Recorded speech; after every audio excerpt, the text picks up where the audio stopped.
জগৎ জোড়ে স্মরণ করে ইব্রাহিমের ঘটনা।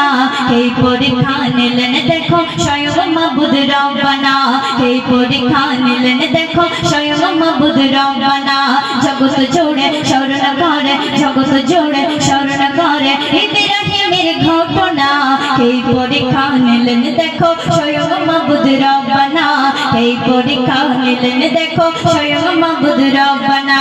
শোন রে মুমিনা, শোন রে মুমিনা, শোন রে মুমিনা, শোন রে মুমিনা।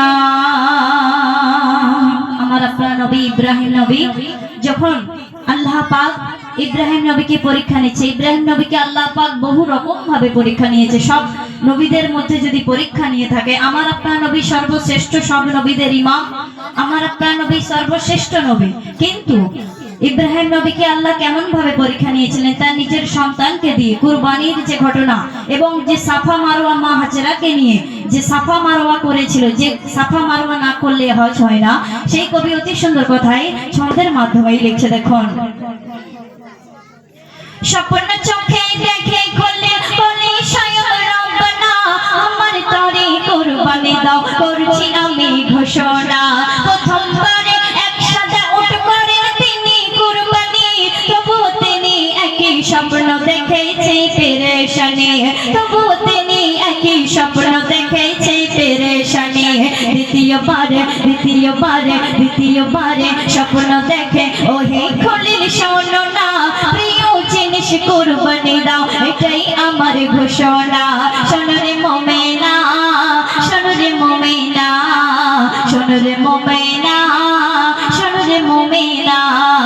জগৎ জুড়ে স্মরণ করে ইব্রাহিমের ঘটনা।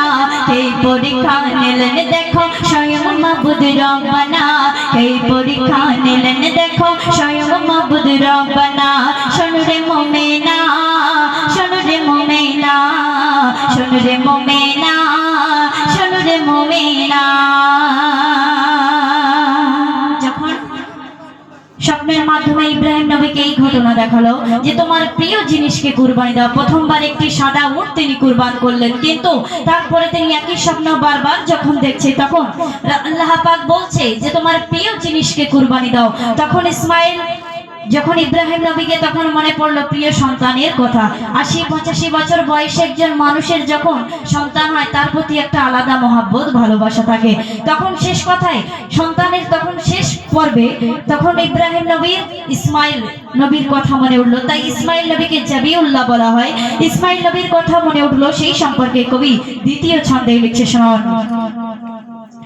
অবশেষে মনে পড়ে সন্তানেরই কথা, তবু তানার মনের মাঝে লাগলো না যে ব্যথা, তবু তানার মনের মাঝে লাগলো না যে ব্যথা।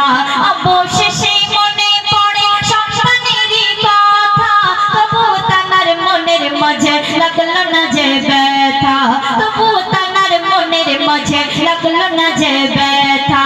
বলে খলিল শোনো বেটা আল্লাহ তাআলার ঘোষণা, তোমাকে ওই করলে সবাই খুশি হবেন রব্বানা, তোমাকে ওই করলে সবাই খুশি হবেন রব্বানা। ইসমাইল বলল পিতা কোনো চিন্তা করো না, আল্লাহর আদেশ মাথায় নিলাম দেরি যে আর করো না। শোন রে মুমিনা, শোন রে মুমিনা, শোন রে মুমিনা, শোন রে মুমিনা। শেষ কথার মাধ্যমে যখন ইসমাইল নবীকে কুরবান করতে গেল, তখন জিবরিল আমিন দিয়ে আল্লাহ পাক কি ঘটনা ঘটালো কবি শেষ কথার মাধ্যমে লিখছি। আর এই কুরবানির ঈদ আমরা যদি সেদিন ইসমাইল নবী যদি কুরবান হয়ে যেত, আমাদের প্রত্যেক বাড়ির ছেলে সন্তানগুলো কুরবান হয়ে যেত, কেমন হতো, কেমন কষ্ট মা বাপ যন্ত্রণা কেমন ভোগ করতো, সেই সম্পর্কে কবি শেষ কথার মাধ্যমে লিখছে দেখুন। ইসমাইল বলল পিতা চোখে বাঁধো কাপড়, আমায় দেখে মায়ার চোখে হতে পারো কাতর, আমায় দেখে মায়ার চোখে হতে পারো কাতর। চোখে কাপড় বেঁধে যখন করেন খলিল কুরবানি, চোখে কাপড় বেঁধে যখন করেন খলিল কুরবানি, ইসমাইলের বদৌলতে দুম্বা হলো কুরবানি, ইসমাইলের বদৌলতে দুম্বা হলো কুরবানি। কবি মাসুম আলম বলে রে